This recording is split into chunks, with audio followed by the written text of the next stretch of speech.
So from today we will start new chapter that is electricity।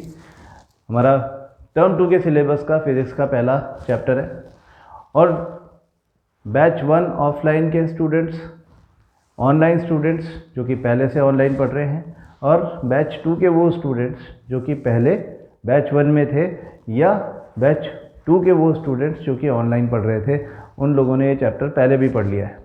पहले तो हमारे पास time काफ़ी था तो हमने उसमें 19-20 डेज़ लगा दिए थे, अब इतना टाइम नहीं लगा पाएंगे, लेकिन चैप्टर जो है उसकी इम्पोर्टेंस बहुत ज़्यादा है तो बहुत ध्यान से पढ़ें क्योंकि हम इतना टाइम इसमें लगाने वाले नहीं है जितना पहले लगाया था। तो मेरी आपसे रिक्वेस्ट है कि आप अपनी बुक ज़रूर लेकर के बैठे। जैसा मैंने आपको एक दो दिन पहले कल ही मेरे ख्याल से हम एक सजेशन वीडियो बना रहे थे, उसमें हम बात कर रहे थे कि हमको थोड़ा बुक लेकर के और पेपर पेन लेकर के नोट करते हुए पढ़ना है। इस चैप्टर को इस तरह से पढ़ना बहुत ज़्यादा ज़रूरी है। ये बहुत इंपॉर्टेंट चैप्टर है और अगर आपने इसको ठीक से समझा नहीं तो ये आपके लिए प्रॉब्लम बन सकता है, आपको प्रॉब्लम आ सकती है इसमें, है ना। तो साथ के साथ ही इम्पॉर्टेंट क्वेश्चन आंसर्स भी करते जाएंगे जिससे कि अलग से रिवीजन की ज़रूरत ना पड़े। तो इसलिए बहुत ध्यान से, बहुत तैयारी के साथ में इस वीडियो को देखें। हर पॉइंट पर जहाँ पे आपको कंसेप्ट क्लैरिटी करनी है वहाँ पर इसे पॉज कर देना बहुत ज़रूरी है। तो आप पॉज कर दें अपनी कन्वीनियंस के हिसाब से, जहाँ दोबारा देखना है दोबारा देखें, जहाँ नोट करना है वहाँ पर टाइमली नोट करें, ठीक है। तो व्हाट इज़ इलेक्ट्रिसिटी? अगर हम इलेक्ट्रिसिटी को एज अ डेफिनेशन समझने की कोशिश करें तो electricity is a form of energy. Energy के बहुत सारे फॉर्म्स हैं, जैसे हीट एनर्जी का फॉर्म है, लाइट एनर्जी का फॉर्म है, वैसे ही इलेक्ट्रिसिटी भी एक फॉर्म ऑफ एनर्जी है। For us it is important because this is the most convenient form of energy to be used. ये डोमेस्टिकली, हॉस्पिटल्स में, होटल्स में, एवरीवेयर जहाँ भी हमको ज़रूरत है वहाँ पे हर जगह हम इलेक्ट्रिसिटी को यूज़ करते हैं। और basically all the forms of energy, जितने भी हमको सोर्सेस ऑफ एनर्जी पता है जिससे हम एनर्जी डिराइव कर सकते हैं उन सब पॉसिबल फॉर्म्स ऑफ एनर्जी को हम इलेक्ट्रिसिटी में कन्वर्ट करने की कोशिश करते हैं। हाँ, क्योंकि हमें पता है कि ये इतना ईजी टू यूज़ है कि एक स्विच दबाएंगे और ये चालू हो जाएगा।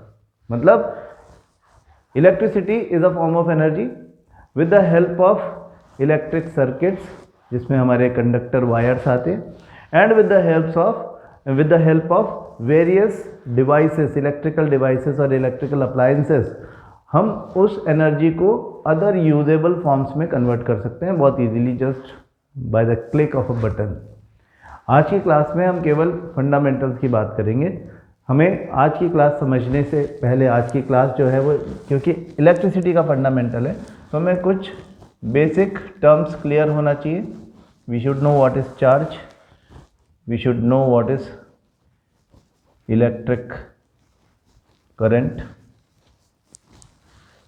We should know what is electric circuit. हाँ, कन्वेंशनल सर्किट क्या होता है या कन्वेंशनल करंट क्या होता है उसकी भी बात करेंगे।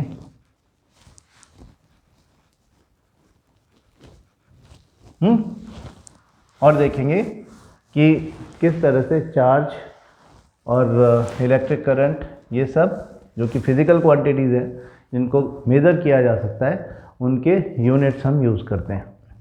तो फर्स्ट ऑफ ऑल हमें ये पता चल गया कि electricity is a form of energy. दूसरी इंपॉर्टेंट बात, what is charge. Now we understand that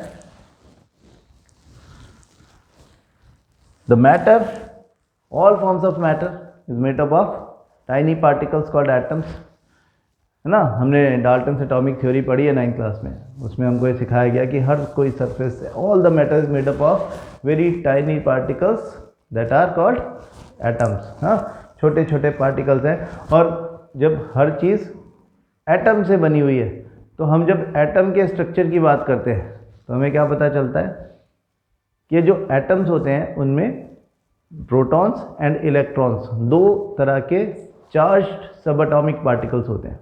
proton भी सब एटॉमिक पार्टिकल है, इलेक्ट्रॉन भी सब एटॉमिक पार्टिकल है। प्रोटॉन पॉजिटिवली चार्ज्ड है, इलेक्ट्रॉन नेगेटिवली चार्ज। हाँ, तो दे आर सब एटॉमिक पार्टिकल्स, प्रोटॉन्स इलेक्ट्रॉन्स दोनों सब एटॉमिक पार्टिकल्स हैं, जो यानी एटम में मिलने वाले हैं, इनसाइड एन एटम। दोनों का मैग्नीट्यूड सेम है, Q, that is charge. Charge को हम Q से डिनोट करते हैं, this is the symbol we use for charge. For proton and electron is the same, 1.6 into 10 to the power -19 C. C is the unit, SI unit of charge, we call it coulomb. So 1.6 into 10 to the power -19 coulomb is the magnitude of charge on each electron or each proton. Since the number of protons and number of electrons are equal in an atom, that is why atom is a neutral particle. Atom तो neutral होता है, लेकिन हर surface atom से मिलके बनी हुई है, तो हर सरफेस न्यूट्रल होगी तब तक जब तक प्रोटॉन्स या और इलेक्ट्रॉन्स का नंबर उस पर्टिकुलर सरफेस पर बराबर हो। We are talking about the charge which is static. Static charge का नाम आपने सुना होगा, 8th क्लास में आपने चार्ज के बारे में जो थोड़ा बहुत पढ़ा है उसमें स्टैटिक चार्ज के बारे में आपने पढ़ा है। वो चार्ज जो किसी सरफेस पे रुका हुआ हो। हम कह रहे हैं व्हाट इज चार्ज। तो charge can be defined as, अभी समझो मैं आपको समझा रहा हूं कि ये एक सरफेस है जो ऑब्वियसली एटम से मिलके बनी हुई है, और सारे एटम्स हैं तो number of protons number of electrons बराबर हैं, और अगर प्रोटॉन्स और इलेक्ट्रॉन्स का नंबर बराबर है तो उस पर कोई चार्ज नहीं होने वाला, न्यूट्रल सरफेस है। अब किसी तरह से आपने इसके कुछ इलेक्ट्रॉन्स निकाल लिए, इलेक्ट्रॉन्स बाहर निकाल लिया आपने, कैसे भी निकाले, कुछ एनर्जी दी और इलेक्ट्रॉन्स बाहर निकल गए। प्रोटॉन्स अब भी इन एटम्स के न्यूक्लियस में हैं, सबके न्यूक्लियाई में प्रोटॉन्स तो अभी भी उतने ही हैं, लेकिन आपने इलेक्ट्रॉन्स समझो कि जितने भी एटम्स थे सब में से एक एक निकाल लिया। तो इसका मतलब क्या हुआ कि जितने एटम्स हैं उतने प्रोटॉन्स ज़्यादा हो जाएंगे। तो ये सरफेस जो है इस पर होगा सरप्लस ऑफ प्रोटॉन्स, प्रोटॉन ज़्यादा। क्यों सरप्लस ऑफ प्रोटॉन? क्योंकि इलेक्ट्रॉन निकल गए, इलेक्ट्रॉन की शॉर्टेज हो गई, तो उसको हम शॉर्टेज और डेफिशिएंसी ऑफ इलेक्ट्रॉन्स भी बोल सकते हैं, एक ही बात है। क्योंकि electrons are the subatomic particles which can be moved out of an atom और into an atom. That is why electrons are important for us to understand this, कि अगर किसी सरफेस से इलेक्ट्रॉन्स निकल गए, प्रोटॉन्स तो वही हैं, उस पर हम कहते हैं शॉर्टेज या डेफिशिएंसी ऑफ इलेक्ट्रॉन हुई, तो उसके ऊपर पॉजिटिव चार्ज आ जाएगा, ये सरफेस पॉजिटिवली चार्ज सरफेस हो जाएगी। ये एक पॉजिटिव चार्ज है जो इस सरफेस पर रुका हुआ है, मतलब स्टैटिक चार्ज है। इसी तरह से अगर इस सरफेस पर हम इलेक्ट्रॉन सप्लाई कर देते, एडिशनल इलेक्ट्रॉन इसमें ऐड कर दिए जाते किसी तरीके से, तो हम क्या बोलते हैं उसको कि यहाँ पर अभी इलेक्ट्रॉन्स का सरप्लस हो गया है। फिर हम अलग बोलते, हम बोलते सरप्लस ऑफ इलेक्ट्रॉन्स। पहले शॉर्टेज या डेफिशिएंसी ऑफ इलेक्ट्रॉन्स था, अभी हम बोलते सरप्लस ऑफ इलेक्ट्रॉन्स हो गया। अगर इलेक्ट्रॉन्स का सरप्लस हो गया मतलब electrons are more than the number of protons, then this surface will be negatively charged, उस पर नेगेटिव चार्ज आ जाएगा। तो कोई भी सरफेस पॉजिटिवली चार्ज या नेगेटिवली चार्ज तब होती है जब उस पर डेफिशिएंसी या सरप्लस ऑफ इलेक्ट्रॉन्स होता है। डेफिशिएंसी ऑफ इलेक्ट्रॉन्स यानी इलेक्ट्रॉन्स की कमी जब होगी तो पॉजिटिवली चार्ज सरफेस होगी, और अगर उस पर सरप्लस ऑफ इलेक्ट्रॉन्स होगा तो फिर हम कहते हैं कि ये नेगेटिवली चार्ज सरफेस होगी। तो from this we can define charge हम चार्ज को डिफाइन कर रहे हैं as a physical condition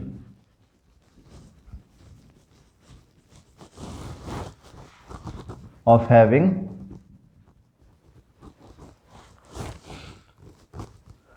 surplus और deficiency मतलब shortage of electrons।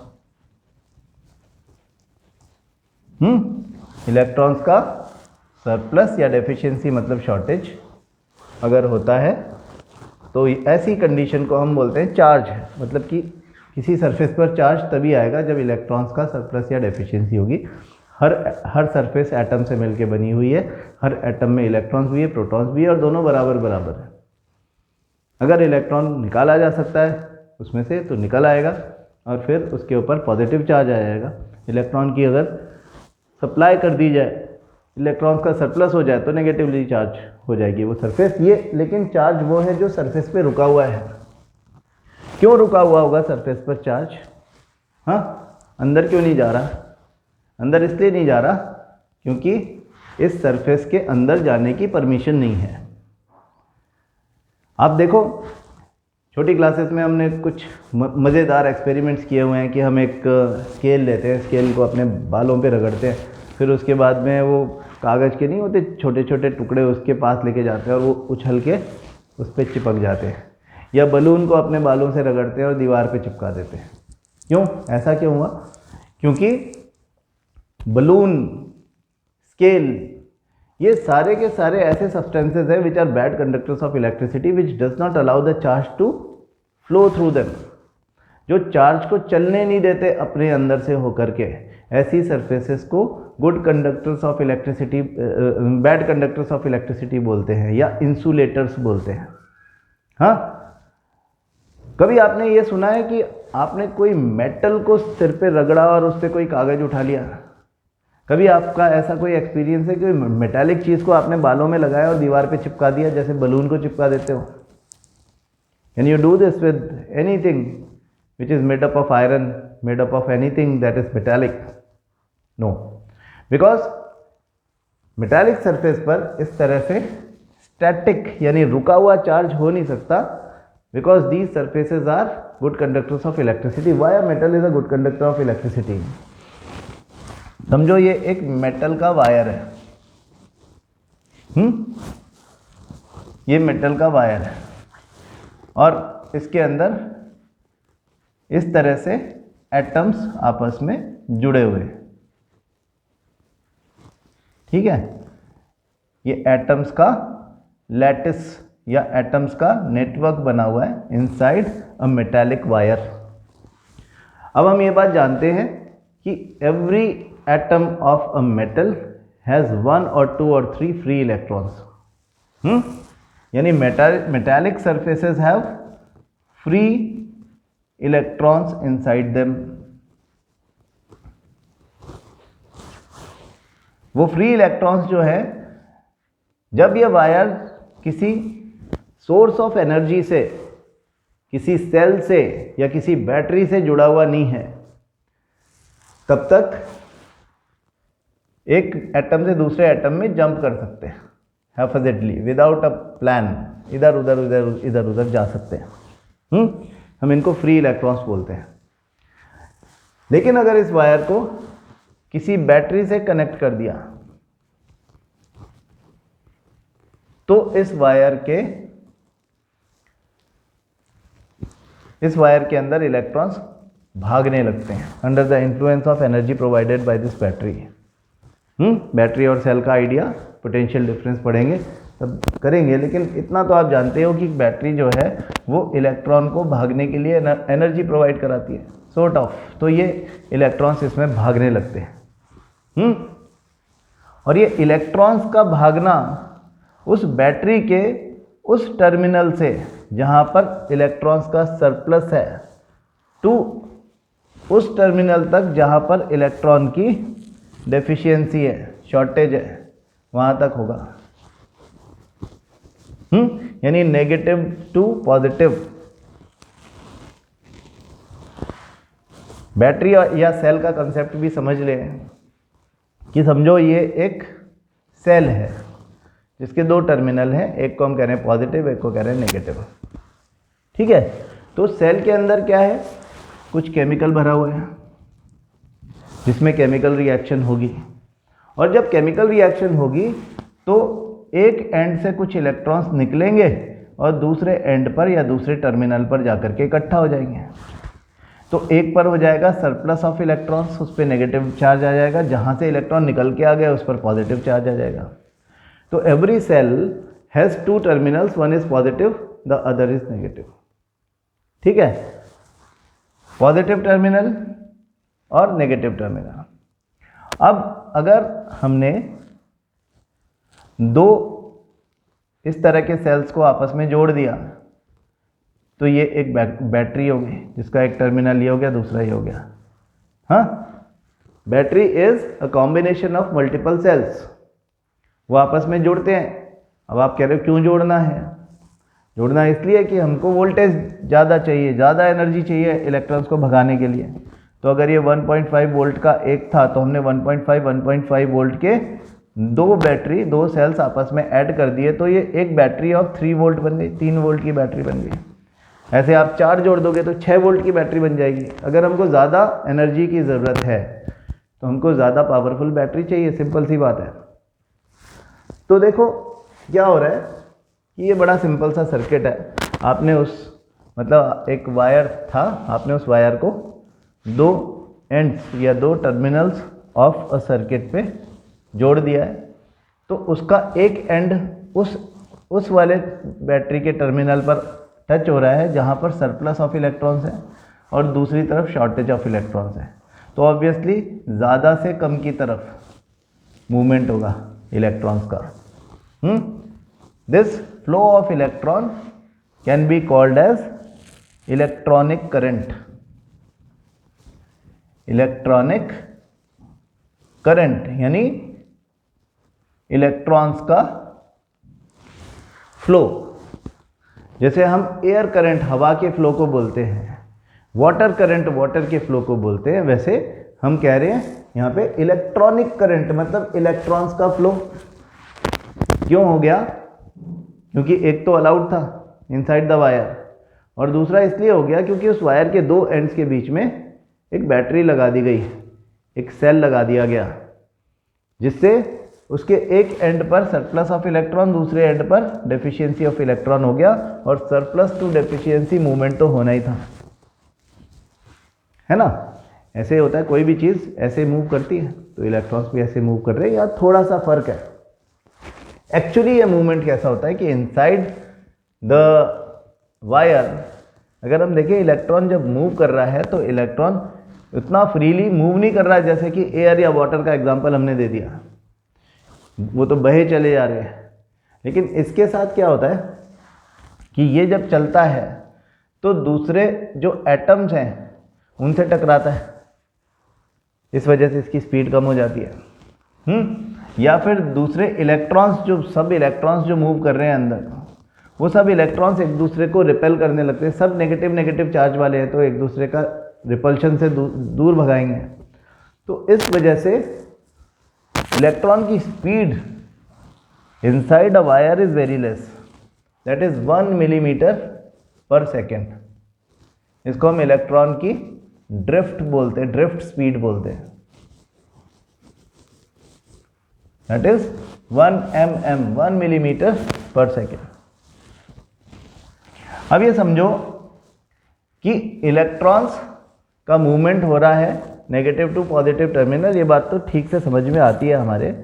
लेकिन जिस समय ये पता चला इलेक्ट्रिसिटी के बारे में, उस समय तक इलेक्ट्रॉन्स के बारे में नॉलेज नहीं थी। तो जो साइंटिस्ट थे उस समय, जो ये सब इस पर रिसर्च कर रहे थे, वो ये माना करते थे कि पॉजिटिव चार्ज जो होता है वो चलता है। किसी सर्किट में मूवमेंट पॉजिटिव चार्ज का होता है, पहले ऐसा माना जाता था। अब तो हमें पता है कि प्रोटॉन निकल ही नहीं सकता बाहर, प्रोटॉन का मूवमेंट नहीं होता, मूवमेंट इलेक्ट्रॉन का होता है। लेकिन अब भी हम कन्वेंशनली हमारे सभी सर्किट्स में, क्योंकि बड़ी कन्फ्यूज़न हो जाएगी ऐसे तो कि हम सर्किट्स को एकदम से चेंज करने लग जाए उसमें डायरेक्शन ऑफ करंट, हमें कोई फ़र्क भी नहीं पड़ता कि हम सर्किट डायग्राम वैसे ही बनाते रहें जैसे पुराने ज़माने में बनता था, तो उससे इलेक्ट्रॉन को क्या फ़र्क पड़ता है। हाँ, इलेक्ट्रॉन का डायग्राम कैसा बन रहा है उससे इलेक्ट्रॉन को क्या फ़र्क पड़ता है, वो तो अपना काम करता ही रहेगा। हम अप्लायंसेस को उसी तरह से यूज़ करते रहेंगे जिस तरह से यूज़ करते आ रहे हैं सालों से, है ना। तो इलेक्ट्रॉन्स को यूज़ करने का हमारा तरीका बदल नहीं रहा, या सर्किट्स को यूज़ करने का हमारा तरीका बदल नहीं रहा। हाँ, हमने सिर्फ ये कहा कि भाई ये जो करंट है ना, इस करंट को आप इलेक्ट्रॉनिक करंट ना बोलो, इसको कन्वेंशनल करंट बोलो, conventional current, that is just opposite to electronic current, या इलेक्ट्रॉन के फ्लो के जस्ट ऑपोजिट डायरेक्शन, यानी positive terminal to negative terminal जो मूवमेंट है उसको हम कन्वेंशनल करंट बोलते हैं, और इसे हम आई से डिनोट करते हैं। तो इस चैप्टर में हम जो इलेक्ट्रिक करंट वर्ड यूज़ करते हैं that is conventional current only, this is not electronic current, it is just opposite to electronic current, यानी इलेक्ट्रॉन के फ्लो के जस्ट ऑपोजिट डायरेक्शन में। कन्वेंशनल करंट का डायरेक्शन यानी आई का डायरेक्शन इलेक्ट्रॉन के डायरेक्शन के ऑपोजिट होता है, ये बात हमेशा ध्यान रखना, ये बात हमको magnetic effect of electric current में भी काम आएगी, ठीक है। तो ये जो आई है विच is conventional current, which is also called as electric current,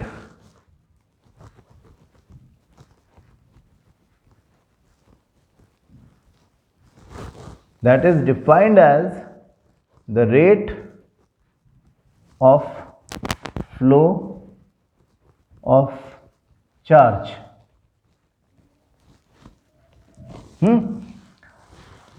electrons इस तरह से किसी वायर में घूम रहे हैं, वो वायर किसी बैटरी या सेल से कनेक्टेड है, और to control the flow of charge हम एक ऐसा सर्किट बनाते हैं, समझो हमने इसमें बल्ब लगा दिया, वायर से बल्ब को जोड़ दिया, इधर हमने एक बैटरी लगा दी, उसके साथ एक स्विच भी जोड़ देते हैं। This switch is also known as key या स्विच एक ही बात है। This is battery, this is bulb. हम करंट का डायरेक्शन ऐसे दिखाते हैं, the current I which is conventional current. अब हम सिर्फ करंट बोलेंगे, इलेक्ट्रिक करंट बोलेंगे या करंट बोलेंगे, कुछ भी बोलेंगे, आप समझ जाओ कि ये कन्वेंशनल करंट की बात हो रही है जिसका flow positive to negative terminal की तरफ है। बस ये नहीं सोचना कि नेगेटिव टू पॉजिटिव है कि पॉजिटिव टू नेगेटिव, इलेक्ट्रॉन का मूवमेंट तो नेगेटिव से पॉजिटिव था होगा। हम इलेक्ट्रॉन्स के फ्लो की बात नहीं कर रहे, we are talking about the conventional current I, and this is an electric circuit. Electric circuit का भी डेफिनेशन हमको पता होना चाहिए। What is electric circuit? It is a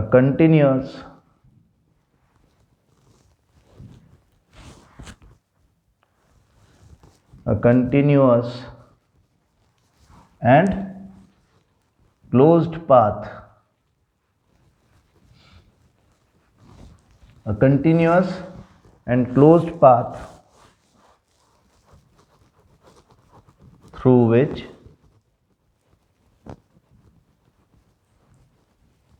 charge में फ्लो, चार्ज में travel, that is an electric circuit. Definition सबका पता होना चाहिए। हमने कहा charge Q, that is the physical condition of having surplus or deficiency of electrons on a surface. Charge को हमने डिफाइन किया, चार्ज के बारे में बात और करेंगे थोड़ी सी। फिर हमने कहा electric circuit, a close and continuous or close path through which electrons में ट्रैवल और इलेक्ट्रॉन्स और द चार्ज में flow. And then we said that electric current I is the rate of flow of charge.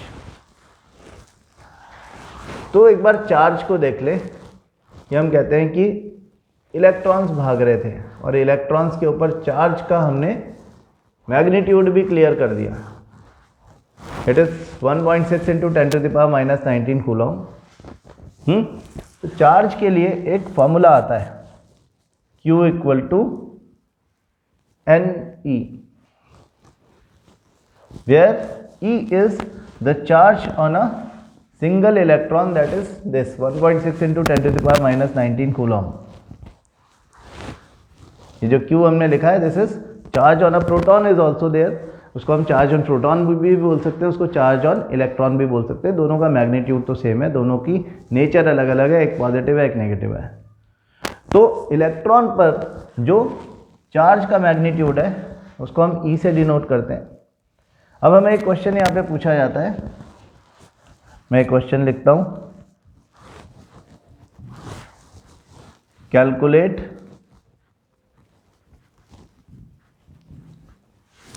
the number of electrons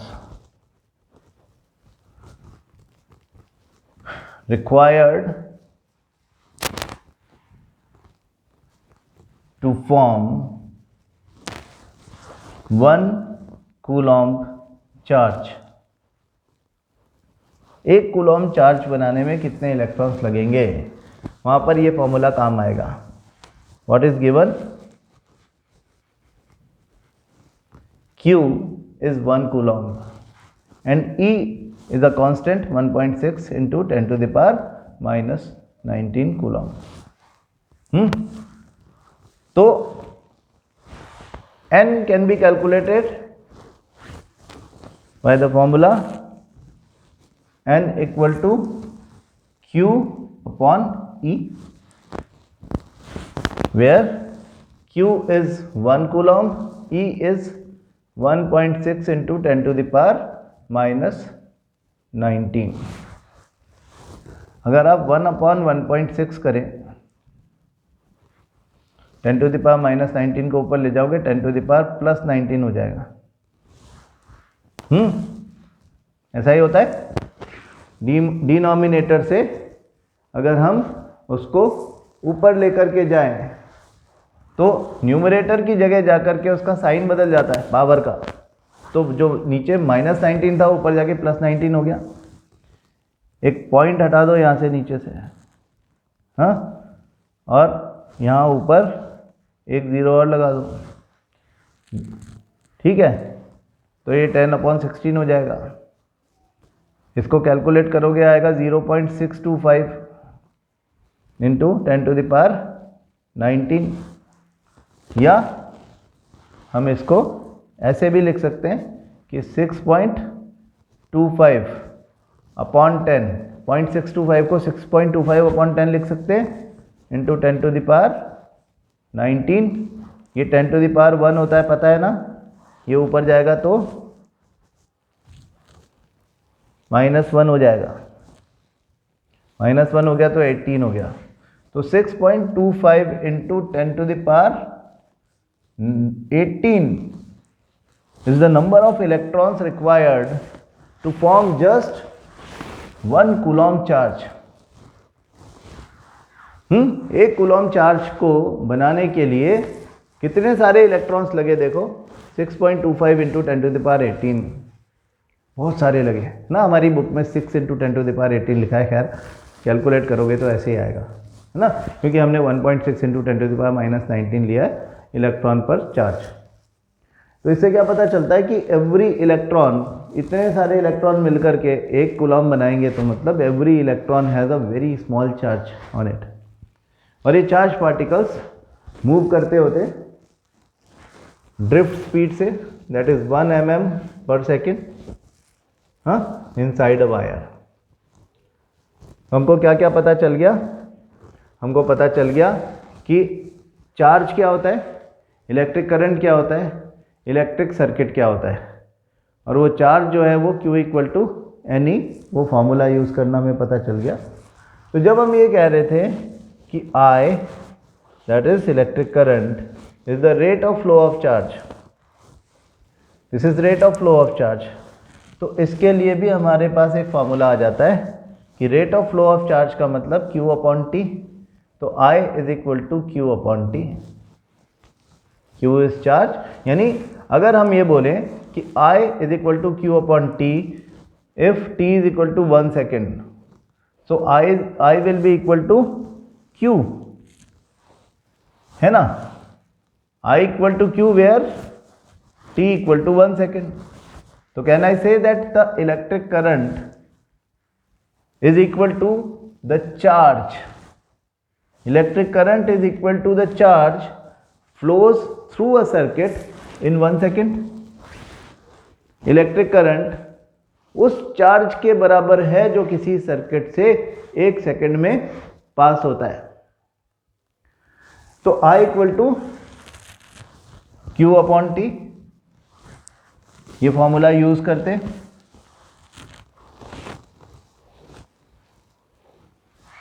एक हमको छोटा सा question दिया हुआ है. A current of 0.5 ampere is drawn by a filament of an electric bulb for 10 minutes. Find the amount of electric charge that flows through the circuit. अब हम कह रहे हैं कि I is equal to Q upon T, where Q is coulomb, T is second. Coulomb per second is equal to a unit that is known as A, ampere. Ampere or capital A is the SI unit of electric current or conventional current, है ना. Ampere, we can say that 1 ampere is equal to 1 coulomb upon 1 second. Can we define ampere? What is 1 ampere? We can say that 1 ampere is the electric current which flows through a circuit when 1 coulomb of charge passes through the circuit in 1 second. जब 1 second में 1 Coulomb charge पास हो रहा होता है तो current 1 ampere होता है. तो 1 एम्पियर वो करंट है जो उस समय किसी सर्किट से पास हो रहा है जब 1 सेकेंड में 1 कूलॉम चार्ज, यानी यूनिट चार्ज भी इसको हम बोलते हैं, उस सर्किट से पास हो रहा हो. तो ampere is the SI unit of current. तो यहाँ पे लिखा हुआ है अ करंट ऑफ 0.5 एम्पियर, तो हम गिवन में लिखेंगे कि I is given, that is 0.5 ampere, drawn by a filament of an electric bulb for 10 minutes. तो time is also given 10 minutes. 10 minutes की एसआई यूनिट सेकेंड में चेंज कर लो. 10 इंटू 1 मिनट में 60 सेकेंड, तो 600 सेकेंड. और कहते हैं वो कि find the amount of electric charge, Q बताओ कितना है. तो फॉर्मूला अगर हमें पता है कि I equal to Q upon T, तो हमें ये भी पता चल गया कि Q equal to I into T, where I is 0.5, T is 600 second. ये पॉइंट हटा दो तो नीचे 10 आ जाएगा. ये 0 से ये 0 हटा दो. 5 into 60, 300 coulomb will be the charge. ये एक सॉल्व एग्जाम्पल था, लेकिन इस तरह के क्वेश्चंस, बिल्कुल सिंपल क्वेश्चंस, हमको प्रैक्टिस करते रहना चाहिए. तो what does N electric circuit mean? हमने कहा electric circuit is a, pause करो और अपने आप डेफिनेशन बोलो, फिर उसके बाद इसे फिर से प्ले करना. Electric circuit is a close and continuous path through which the charge में फ्लो. दूसरी बात, define the unit of current. 1 ampere हमने डिफाइन किया अभी. 1 ampere is equal to, pause it and then speak it. लिखो तो और भी अच्छा है. 1 कूलॉम अपॉन 1 सेकेंड, यानी 1 ampere is that amount of current which flows through a circuit when 1 Coulomb of charge passes through the circuit in 1 second.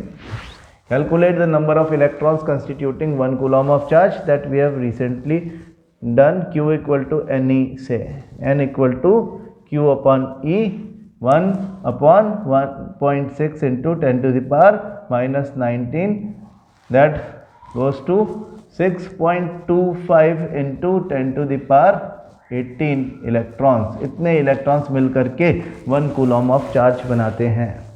तो formula use was Q equal to Ne। ठीक है, तो ये आज जो हमने बात करी है, this is regarding the fundamental of the electricity. हमें इलेक्ट्रिक करंट के बारे में पता चल गया, हमें सर्किट के बारे में पता चल गया। सर्किट बनाने के लिए हमें वायर्स को जोड़ना पड़ता है और वायर्स के साथ में जुड़े हुए होते हैं अप्लायंसेस, जहाँ पर हमको इलेक्ट्रिक करंट को यूज़ करना है, यानी इलेक्ट्रिसिटी को यूज़ करना है। The purpose of circuit formation and adding some electrical appliances to them is that we want to convert this electrical energy to a usable form of energy. हाँ, अगर हमारे घर का सर्किट, जिसको हम डोमेस्टिक सर्किट बोलते हैं, उसमें फ़ैन लगा हुआ है, तो आपका इलेक्ट्रिसिटी उसमें मैकेनिकल एनर्जी में कन्वर्ट हो जा रहा है ना। आपकी वॉशिंग मशीन में भी यही हो रहा है, आपके जो मिक्सर होते हैं उनमें भी यही हो रहा है। ये सब जहाँ जहाँ पे भी आपको इस तरह की चीज़ जो है मैकेनिकल एनर्जी में you are converting your electrical energy. ये अप्लायंसेस क्या काम करते हैं? इलेक्ट्रिकल एनर्जी को यूजेबल फॉर्म में कन्वर्ट करने का। जितने भी बल्ब्स हैं, लाइट है, जो भी लाइट प्रोड्यूस करने वाली चीज़ें, light is also a form of energy, तो वो भी इलेक्ट्रिसिटी को another usable form that is light में कन्वर्ट कर रहे हैं। जितने भी आपके हीटिंग डिवाइसेस हैं, हीटर है, टोस्टर है, गीज़र है, व्हाटएवर, वो सब आपकी इलेक्ट्रिकल एनर्जी को another usable form of energy that is heat में कन्वर्ट कर रहे हैं। तो आपके इलेक्ट्रिकल अप्लायंसेस जो हैं वो सर्किट में इसलिए ऐड किए जाते हैं कि वहाँ पर उनको यूजेबल फॉर्म में कन्वर्ट करना है। अदरवाइज सिर्फ करंट आता रहे वायर में, उससे क्या फ़ायदा है ना। तो ये फंडामेंटल था इलेक्ट्रिसिटी का। कल हम पोटेंशियल डिफरेंस के बारे में बात करेंगे और हम बात करेंगे ओम्स लॉ के बारे में। ठीक है, थैंक यू।